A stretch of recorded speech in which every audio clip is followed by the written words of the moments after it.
Hello and welcome to the Ocean Impact Podcast Pitchfest 2020 series. I'm Nick Chiarelli, thanks for joining me. Late last year, OIO ran the Ocean Impact Pitchfest 2020. We were inundated with almost 200 applications from 38 countries and were blown away by the incredible breadth and quality of ideas and ventures that applied, all trying to make a positive impact on planet Ocean. Over the course of this Pitchfest 2020 series, we'll dive into the challenge and opportunity areas that each of the finalists are working on, find out about their unique solution, and discuss the key challenges and learnings they've encountered on their journey so far. We'll also discuss their why, their motivation for working towards a healthy ocean, what the road ahead looks like for them, and how you, the listener, might be able to support their journey. This week, I'm speaking to Brian Takeda, who is the founder and CEO of Urchinomics. Urchinomics is a restorative aquaculture venture that aims to turn the environmental challenge of overgrazing urchins into a commercial, ecological and social opportunity. Due to a combination of overfishing of predatory species, climate change and pollution, sea urchin populations have exploded, causing catastrophic imbalances in coastal ecosystems around the world. Uncontrolled quantities of sea urchins overgraze kelp forests and seagrass meadows, turning once pristine and vibrant carbon-sequestering marine ecosystems into lifeless, barren deserts or urchin barrens. Devoid of food, these urchins then starve away and become empty shells that just barely survive. Empty sea urchins have no nutritional value, so predatory fish avoid eating them. Urchin fishers have no incentive to fish them either, as they have no commercial value because they have no roe. Without any predatory pressure, urchin barrens can persist for decades or even centuries.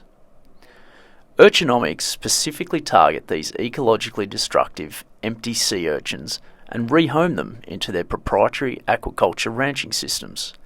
Here they are fed a natural formulated feed for 5 to 10 weeks until they are full of delicious roe and ready for sale to high-end restaurants around the world.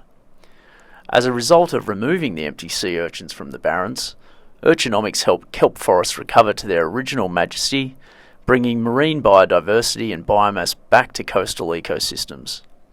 The restoration also contributes to carbon sequestration, as well as reducing the effects of coastal erosion and localised ocean acidification. I hope you enjoy this discussion with Brian Takeda on the Ocean Impact Podcast, Pitchfest 2020 series.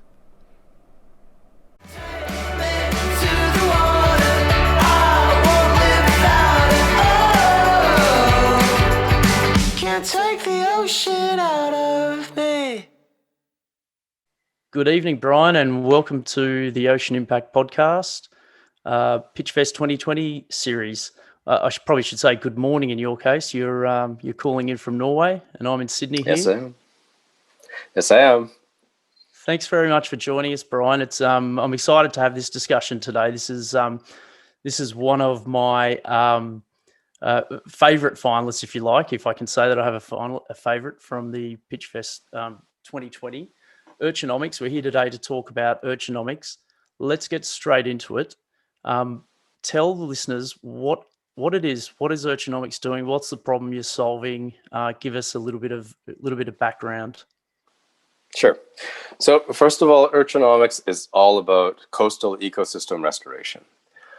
Essentially all around the world, Nick. If you combine the problems of overfishing of predatory species without really looking at the entire trophic ecosystem, you add climate change and pollution to the mix, we're essentially creating the perfect storm of a situation where sea urchins can explode in population and overgraze entire kelp forests and turn what used to be one of the most important and most biodiverse ecosystems on the planet, and they will collapse it to essentially an urchin barren or a desert-like situation where nothing survives but urchins. For us Japanese, having lots of urchins you'd think would be a good thing because it's such a delicacy in the world, but the problem is that when you have too many urchins that have collapsed entire kelp forests, they have no food and they become empty and they become commercially valueless. And unfortunately, that means that predatory species don't eat them, humans don't eat them, so they'll just sit around for decades or centuries, preventing kelp forests from recovering and keeping it in a desert state. So what we do at Urchinomics is we specifically target those ecologically destructive urchins, and we take them out of the water and we rehome them in our land-based aquaculture systems. And we feed them a naturally derived formulated feed made by kelp, and we essentially convert them from an ecologically destructive animal that is preventing kelp for us from growing and turning them into premium seafood, or uni, in a matter of 6 to 12 weeks using our proprietary tech.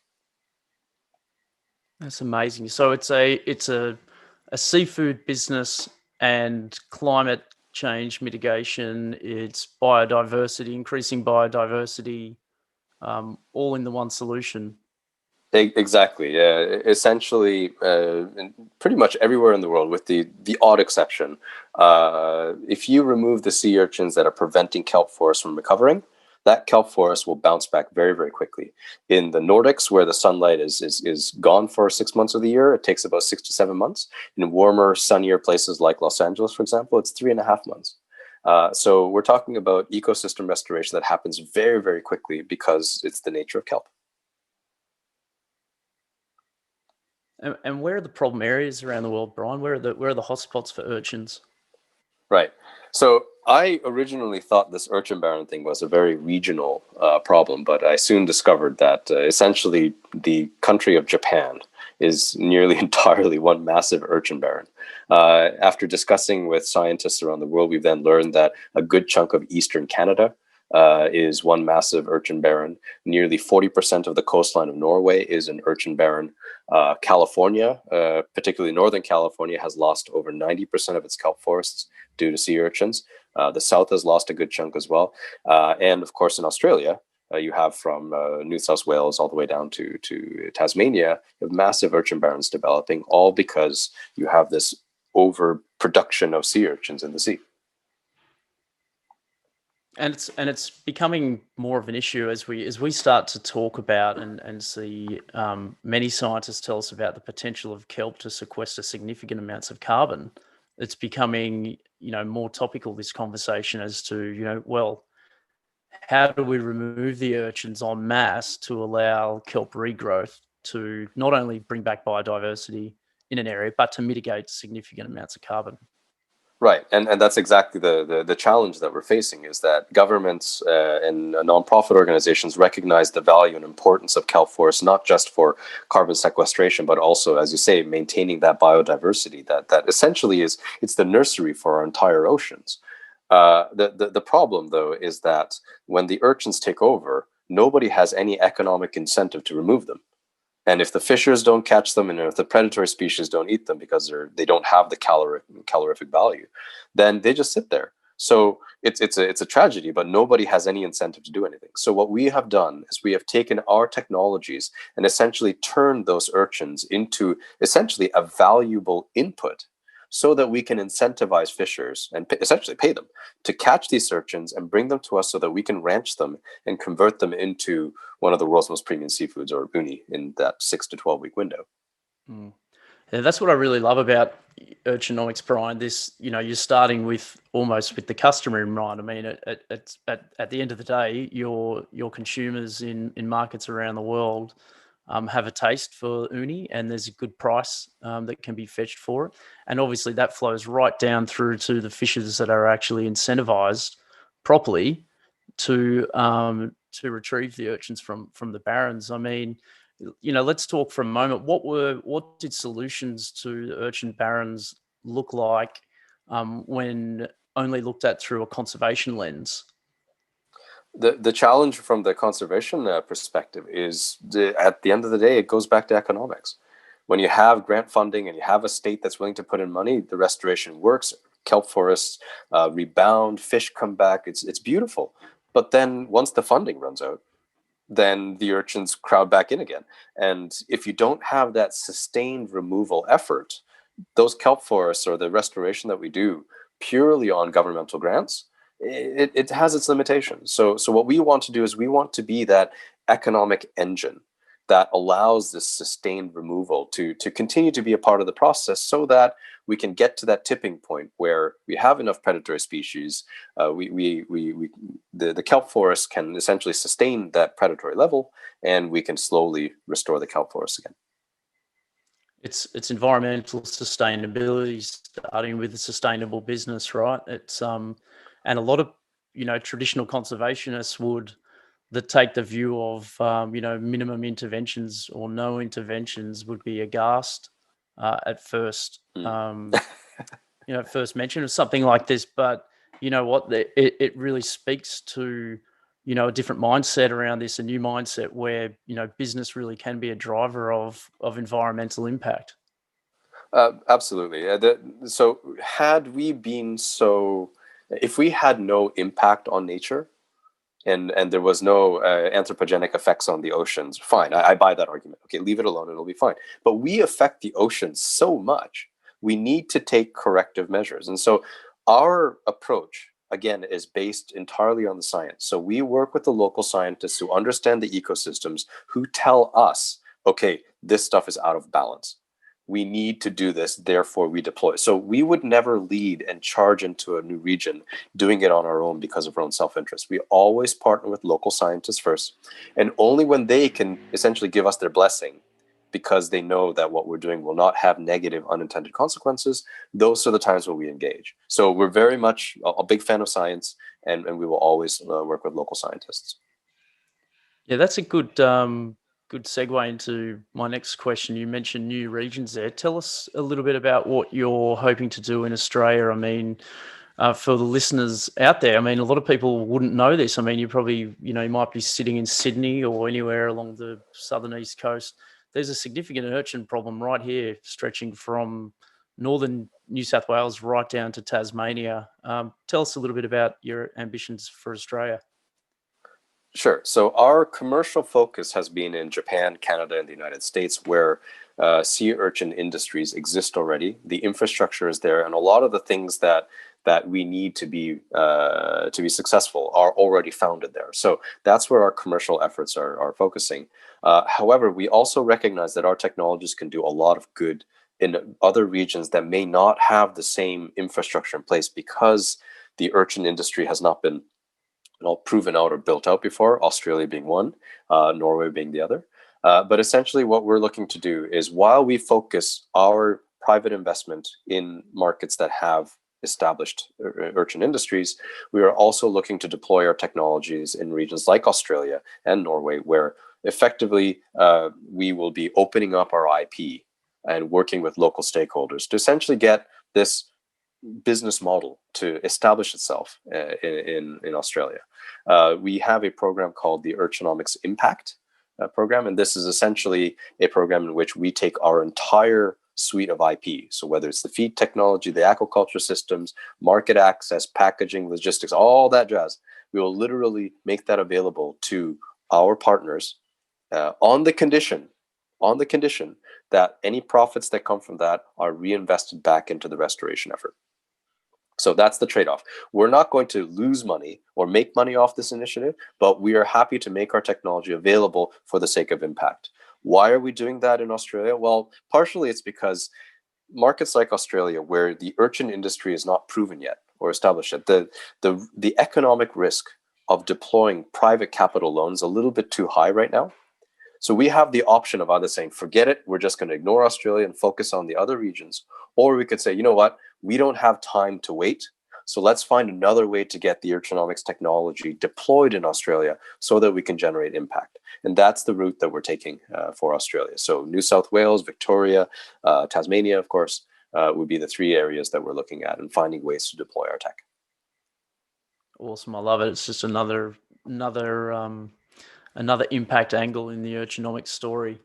I know we're going to. Yeah, we just don't have time to wait around for private capital to be able to deploy it, and because they make a fair argument. I mean, are Australian urchins really that good? Can it justify the market prices that makes this business model work? The answer is we don't know yet. So we can either wait and try to figure it out, or we can deploy it, move, and get things going and get the ecological impact. And we chose the latter. And there's probably something to say there as well about making sure that you only bite off as much as you can chew at any one time, like any sort of startup, right? You guys are mostly operating in the northern hemisphere, where down here on the other side of the world, it's it's logistically it's difficult to be here or impossible. Then you've got to find the right partners. There's the science side, there's policy regulation. There's so many different angles to this. So I mean, really, I can see that it makes complete sense to try and deploy your impact model here and attract partners to the issue rather than go out and find those partners yourself. I mean, you're almost asking them to come and find you. Right. I mean, in 2016, 2017, we tried ourselves to establish something in Tassie, and to your point, there were just too many challenges and too many local nuances that we just did not have the capacity or the understanding to handle. So we're thinking that this approach, the impact model, where we work with nonprofits, philanthropists, impact investors, local stakeholders, the abalone fisheries that already have a bounty on the urchins, essentially everyone that wants to see the kelp forests restore, we're open to collaborating with. And we recognize that each country's, each region is different, so we're open to kind of twist and adjust to the local realities. We just want to see impact, because I just feel it is wrong, really, that when we know that we have the technology to potentially do so much good, and out of pure greed we decide not to make it available, that doesn't sound right. The commercial investors will pursue our opportunities in Japan, Canada, and the US. It's the more marginal regions that we need to find another way, as opposed to just waiting for the commercial investors. I've got a saying that I find myself using a little bit, where in this ocean impact space, where we identify people that can help us on our journey. And I quite often hear myself saying to Tim, this or that person they have a moral obligation to help us based on the skill and background that they have and alignment of mission and so forth. And yeah, I love hearing that from you. It's wrong not to do it. You're right. Moral obligation. I think that's a very strong driver, not just for myself, but for my team. And I think that's why they spend that extra hours in the day just to try to keep on pushing, because we just don't have time. It's the right thing to do. Brian, let's just a slight change of tack. Let's go back a little bit and sort of talk a little bit about your why. Can you explain, where did the idea for Urchinomics come from? Where was the absolute genesis of the idea, and why did you decide to tackle this specific problem? Sure. So the origins or the genesis of Urchinomics was actually the 2011 tsunami. We had an opportunity to meet tsunami-affected fishers the following year after the tsunami, and they told us some incredibly heart-wrenching stories. But what really affected me was that it wasn't the rebuilding of their homes or their businesses or their boats that was the issue, because the insurance took care of that. The problem was that when they went out fishing again, they couldn't catch anything, because the sea urchins, by that time, the predatory species were all washed away by the tsunami, and the urchins had essentially an unlimited opportunity to reproduce. In northeastern Japan, the urchin population increased 7-fold within 1 to 2 years, and they completely obliterated one of the most productive fishing grounds in the country. And this happened in such a short period of time. That's when I realized, well, wait a minute, we have a lot of the tech here in Norway to probably convert those urchins that are a pain in the butt and turn them into premium product. Let's see if we can make it work. And that's kind of how we started testing the concept and getting it to a commercial venture. So that was the genesis. But it was the collaboration with the scientists that made me realize how big this problem was. Essentially, if you think of any industrial fishing country, you can pretty much guarantee that in their territorial waters, they will have urchin barrens. So it's just that most countries don't have the financial resources to study their benthic ecosystems, with the exception of countries like Norway that's pretty wealthy. But when they look under it, they've lost 40% of their kelp forests. And do you think that, because I mean, people have been looking at this problem from a science and a conservation perspective for a long time. I mean, in a nutshell, is starting with a market and building a sustainable business, starting from that point of view, that's really the point of difference for Urchinomics and why you're so well placed. Our investment thesis Absolutely. Our investment thesis starts off with the understanding that there is a tremendous amount of demand for sea urchin roe, right? So 2020, peak of COVID, you'd think that like champagne and caviar, urchin prices would suffer. Not at all. We had record prices in 2020, despite half of the countries around the world in lockdown.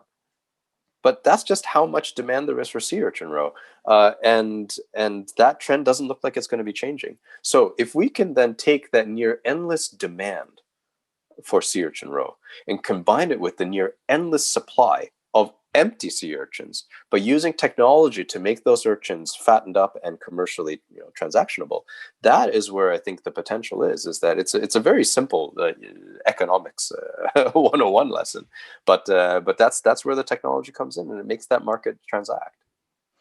And Brian, have you started to see, or do you consider that in the future there might actually be a price premium achieved on some of your roe by telling the story about the additional biodiversity and climate mitigation impact?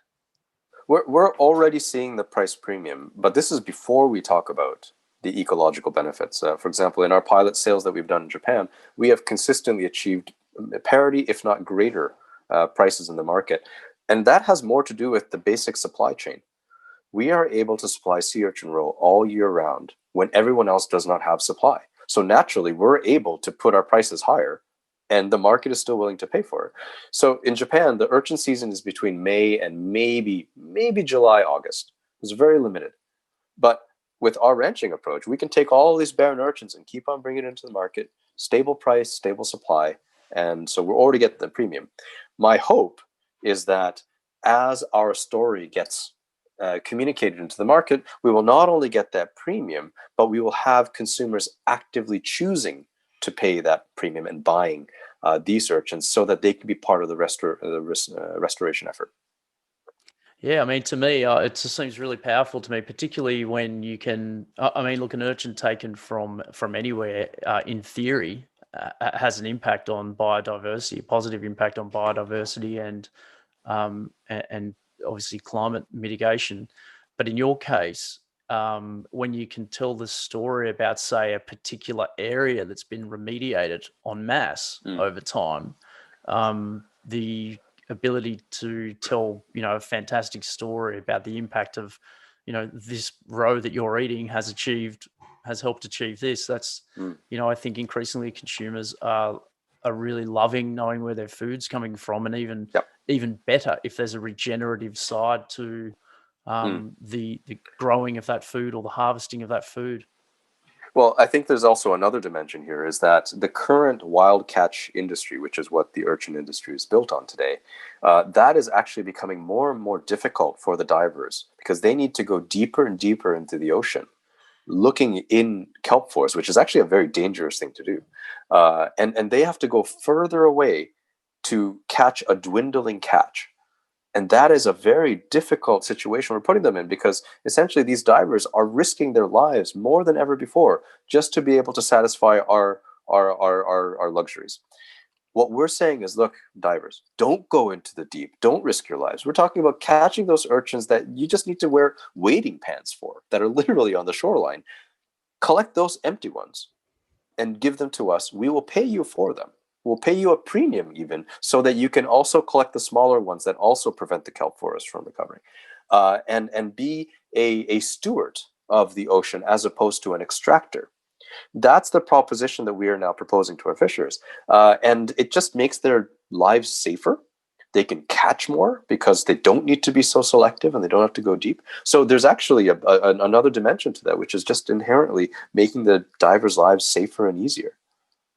And if you work with many fishers, rather than say, one or two large corporations to do the harvesting, then you naturally get custodians, right? If they're local, it's like, hey, I would do this for my local area anyway, and you're telling me that I can actually make some money out of maintaining and being a custodian of where I love. Fantastic. Exactly, and I think actually the Australian models that I'm seeing and I'm learning about has some tremendous potential. So when you have the abalone diving industry, putting a bounty on the sea urchins, you're essentially subsidizing the cost of removing them. If we can be part of that initiative as well and help, effectively subsidize or pay for these urchins, we can get to that price point where divers become indifferent or might even prefer to fish restoratively as opposed to fish in an extracting manner. So I think in many ways, Australia could be a very exciting example of how we should be looking at this challenge. And I look forward to being able to collaborate with existing stakeholders who have the same mission as us. Brian, you mentioned abalone there. Tell us a little bit about that in terms of the impact that the urchins have on abalone. I mean, for the listeners, abalone in Australia, I mean, globally is a luxury product with a very high price point. And we have abalone on the East Coast and the southern coast, if I'm not wrong, maybe WA coastline as well. Yeah, they have it down too, south. What's actually happening where the urchins get in the way of the abalone? Well, so abalone and urchins usually get along when the ecosystems are in balance, right? So they both are grazers of kelp, but urchins tend to be a lot more aggressive and can dominate. When you have an urchin barren that establishes, it's usually the abalone that loses out. That means that they become starved, you have mass die-offs, and essentially you lose your fisheries. Northern California literally lost their entire $44 million abalone fishery. It's been closed ever since, and we don't know when it'll open. Japan, some of the most premium abalone are lost to urchin barrens. And so this is in regions that we have spent the time to look into it and understand the ecosystem. I bet you that there are a lot more urchin barrens out there that we don't even know about, simply because we haven't spent the time to invest in trying to figure out what's going on under the water. Sure. Brian, what about your personal connection to the ocean? Have you always been an ocean person? What's your ocean story? You know what? I wish I had a beautiful ocean story like I've heard in other podcasts, but I don't.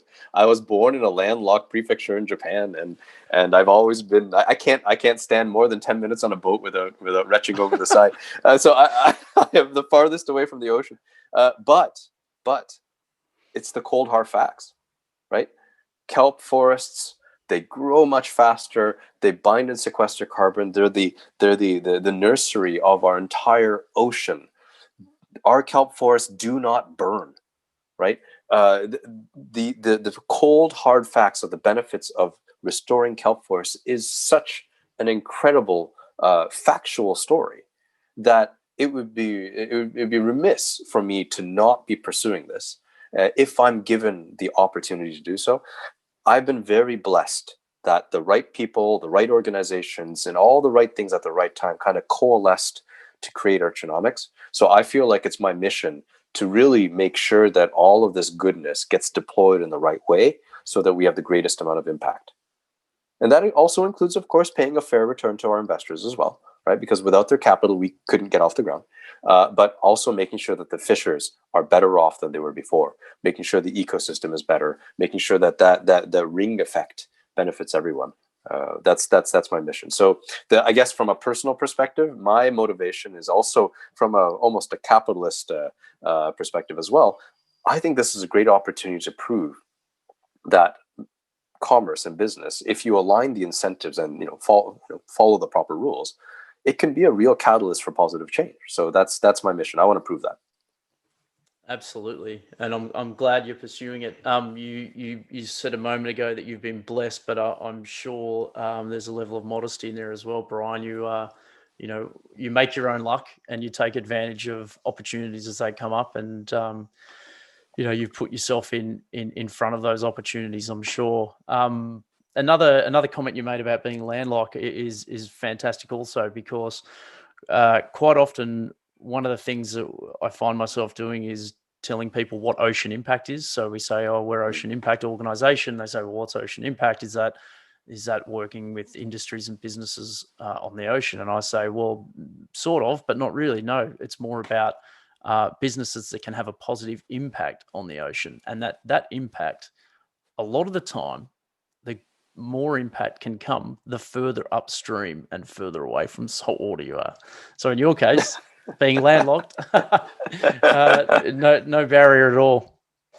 And look, we need people. We need people that aren't necessarily in and around the ocean all the time to understand its importance and the interconnectedness of the earth and terrestrial land to the ocean and its impact on all of us. I mean, it's the air that we breathe. It doesn't get any more fundamental than that. It's the air that we breathe.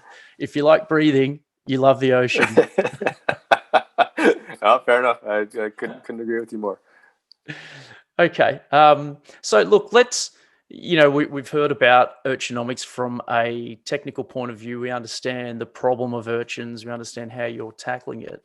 Let's spend a few minutes talking about some of the achievements that you're most proud of in the business's journey, and possibly some of the key challenges at the same time that you've encountered along the way.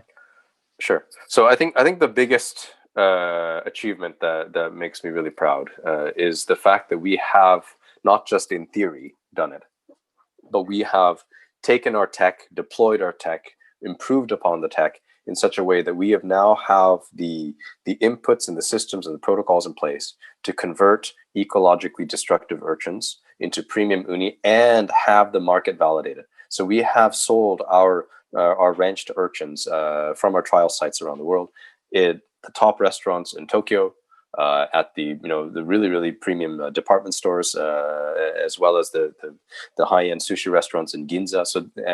So these are the top places, the pickiest of pickiest consumers for sea urchin and sea urchin roe is who we have managed to satisfy with our tech.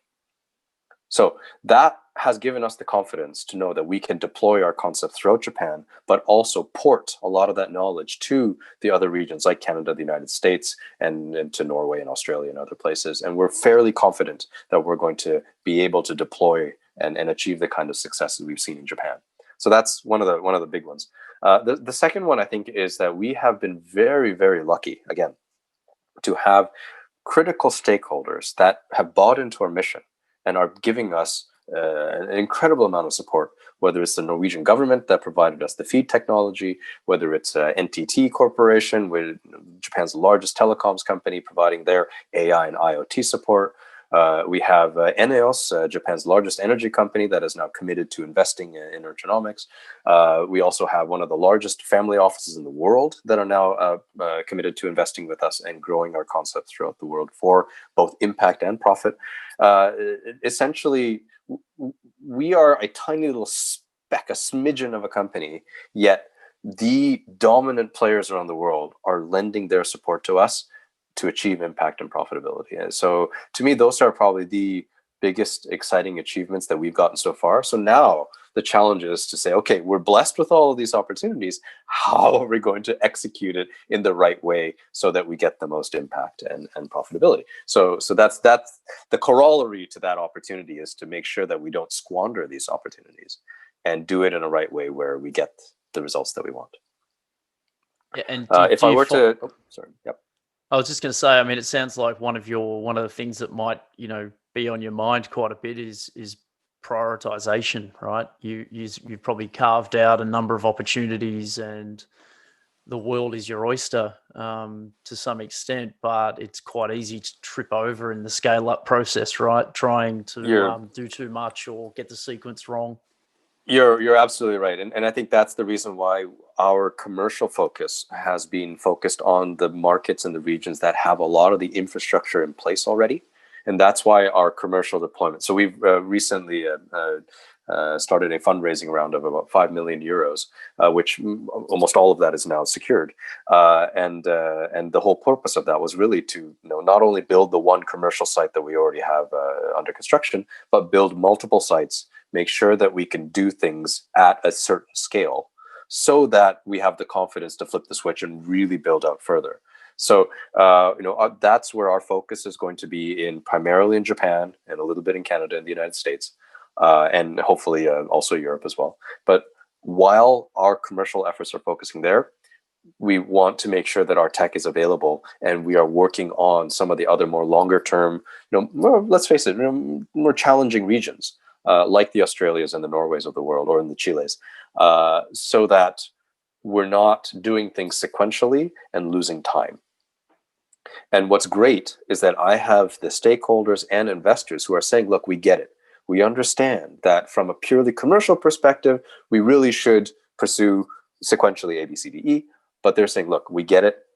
We have to fast track some of these other places for impact, and they're letting me do it. So I think that's the biggest thing, is that I have stakeholders and funders that are allowing me to see the bigger picture as opposed to just the bottom line. That's so important, isn't it? I mean, I often use the term patient capital, and that doesn't necessarily have to refer to equity funding all the time, but or patient investors, and they could be philanthropists or they could be equity investors. But if you have an impact mission and it's going to take time, then you can quickly screw it up from day one by getting the wrong people on board. If there's not alignment there and you don't know that they have the patience to stay the distance and to see that impact out, and it's a difficult thing to do, right? When you're talking to investors early on, they'll tell you all sorts of things, and you need to take a few meetings to really get to understand that there is true alignment here, and I am going to be able to run this race the way that we want. Yeah, you're spot on. I mean, we have turned down countless traditional VCs simply because their timelines were not suiting the timelines that are required for ecosystem restoration. I mean, a kelp forest will bounce back in 3 to 6 months, but for it to be a mature kelp forest, that takes years. And if you don't have the patience for that, then we're just not the right investment. And I think that's the reason why the investment commitment by ENEOS and the big energy companies like in Japan is very relevant, because their interest is about blue carbon.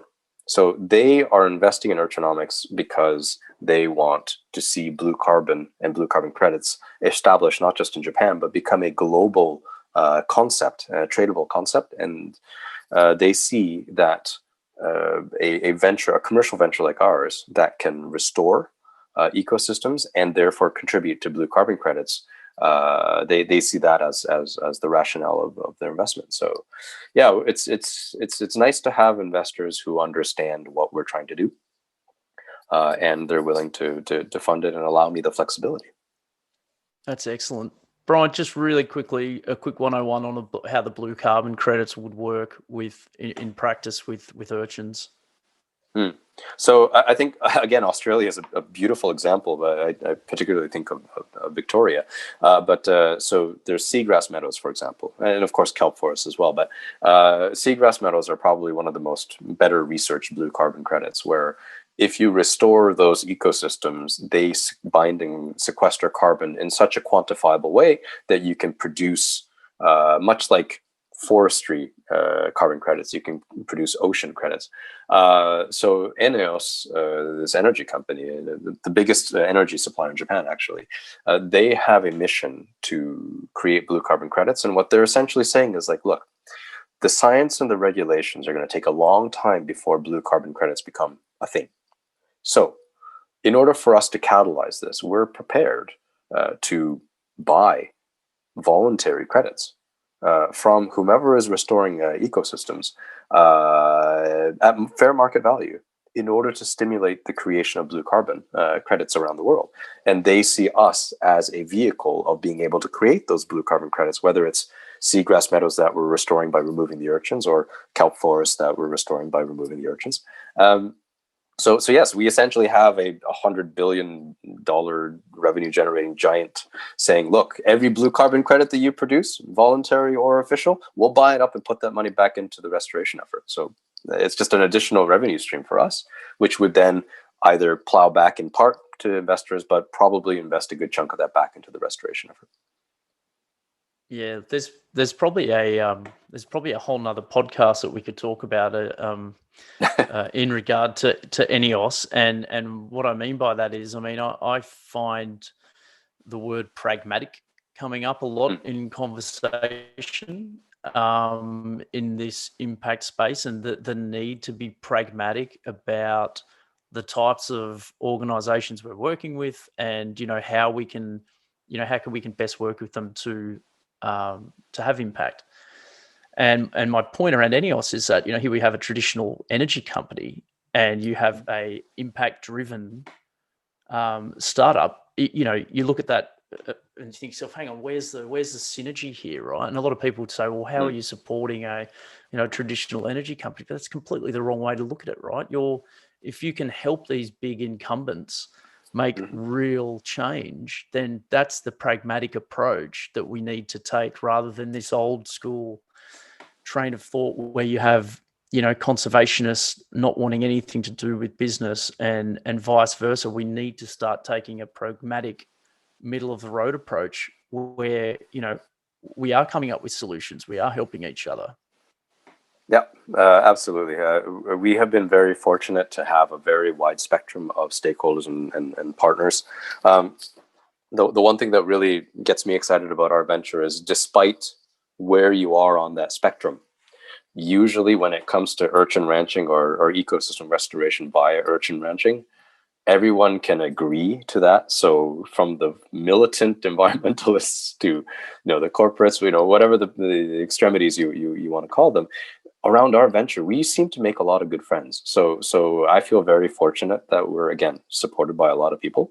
I think the question now is, how do we take all of this momentum and deploy it, like you said, in the right way, so that we don't trip up, so that we do right, given all of the opportunities and all the good things that have happened to us so far. Well, that's a perfect segue into my next question. We are sort of heading towards the end of our discussion, but a couple more questions. What does the road look like for over the next 12 to 24 months? What are your priorities? You mentioned a capital raise in there. You've talked about the impact project in Australia. Yes. What's on your plate? Yeah. So with the capital raise of €5 million, which I believe we're closing to, we're planning to use that again to build multiple sites, make sure that we can operate different sites around different regions, make sure that our infrastructure works the way it should. And once we're confident in that, then we'll raise another round to really take it to the next level. And of course, most of that capital is going to be deployed in our core markets of Japan, Canada, and the United States. However, we do want to make other regions that we believe we can have impact on deploy. So in our 12 to 24 month goal, as much as we want to focus on the commercial side, I also have a big chunk of my time allocated for Urchinomics impact. That means working with philanthropists, impact investors, concessionary capitalists, whatever, in less proven markets like the Norways, like the Australias, like the Koreas, like the Croatias, wherever where there is no or there's not a very strong foundation for the urchin industry that we can leverage off. So we're going to have to build and do a lot more. But I think the outcomes are worth the effort. It's just that my private investors alone can't bear that entirely. So we're looking for ways where we can essentially work together with others to make this happen. So that'll be my focus. It'll be commercial developments in Canada, US, and Japan, and impact developments in the Norways and Australias of the world. And you mentioned a secondary raise after this raise, and you've got some. I mean, what's the sort of time frame there? What, probably? Yeah, we're thinking probably months? in a couple. Yeah, in a couple of years, I think. Once we can build out the sites and we're confident that the model works, and we're confident that we can manage multiple sites. It's one thing to build one site and run it, but it's another thing to have it in different geographic regions. So we really want to make sure that we can do right first, and then once we're confident there, that's when we'll scale up much bigger. Our existing investors and the new ones that are coming in, as well as the other partners we have, it's not really the capital, the lack of capital that's the issue. We just got to make sure that we can take their capital and deploy it properly first. And I want to build that confidence first before we really flip the switch. Absolutely, yeah. You need to crawl before you can walk. Yeah, exactly. If you were to provide one or two key learnings from your own journey as a founder in this space, what would they be? So think about budding entrepreneurs out there that are looking for a venture or just getting started on their ocean impact journey. What are some sort of practical learnings that you can share with them? Well, for me, when I look at the oceans, I see the oceans as the quintessential example of the tragedy of the commons case, where we all should be doing something good about it, but we all tend not to, and we all suffer the consequences. Um, Given that the problem is so big and it's been neglected for so long, partially because of just lack of knowledge, but more, I think there's also wanton neglect as well. The problem is a lot bigger than we probably envision it. That means that an individual investor, individual entrepreneur alone probably can't tackle the whole thing. So I think what I've learned in my journey is getting to know people, building relationships, networking, finding out that we're working on a similar problem where we can help each other without blunting our own competitive positions. There are ways that we can collaborate inter-industry, intra-industry, outside of our industry bubbles, to work towards a common goal, which is a restored, healthy ocean.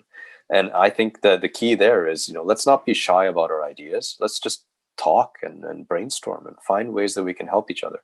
I think that Urchinomics benefited immensely from that. So there's no way my personal networks and relationships alone did this. It was all this person or that person who knows that person who has the right. It's all of that.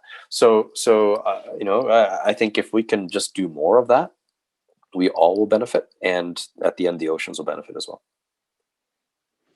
Absolutely. Collaboration is so key. I mean, we're running an early stage ideation program at the moment. And one of the things that I impressed upon the group last week was that, there's no better space to be operating in where you can freely reach out to people and there's a real willingness to help.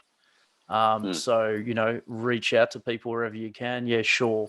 Be clear with your ask, but the challenges the ocean faces are so large, and most people working in this space are driven by passion. They're there to help. If you've got an idea worth progressing and they can support you, let's talk about moral obligation again, Brian. They're going to help. And so get off your backside and go and find those people that can support you in your journey. Yep. Speaking of journeys, Brian, last sort of question to wrap it up. What are some practical things? What are some ways that people can find out more about Urchinomics, and how can they support you in your journey? Well, of course, please look us up at urchinomics.com. And of course, we have our Instagram at hashtag Urchinomics. But I think the opportunity really, especially in Australia, is we're right now trying to cook up a bit of a larger master plan. We're trying to work with the scientific communities, nonprofits, and industry. But in the next few months, we're hoping that we'll be able to have something on the ground. If there is one thing that we could do, I think the key is to support the nonprofits that are working towards ecosystem restoration. Particularly, I think in Tasmania is probably the greatest immediate threats that we're seeing. The giant kelp forests are collapsing at an unprecedented scale. So, not so much, as much as I'd love for you to, support us as well, but, I think the more important move right now is to support the nonprofits and the scientists that are trying to find pragmatic ways to resolve the urchin barren kelp deforestation situation in Tasmania. That'll probably be the first area where we will try to deploy our tech as well under the Urchinomics Impact Program. It's the nonprofits and the scientists. They're the ones that probably need the most support right now. Excellent. Well, Brian, I've really enjoyed this chat this evening, or in your case, this morning. I hope the listeners have got as much out of it as I have. It's been a pleasure talking to you, mate. Thank you very much for joining us. No, thank you for your time. I appreciate it. We'll talk again soon. Thanks, Brian. All right. Thank you. Cheers. Cheers.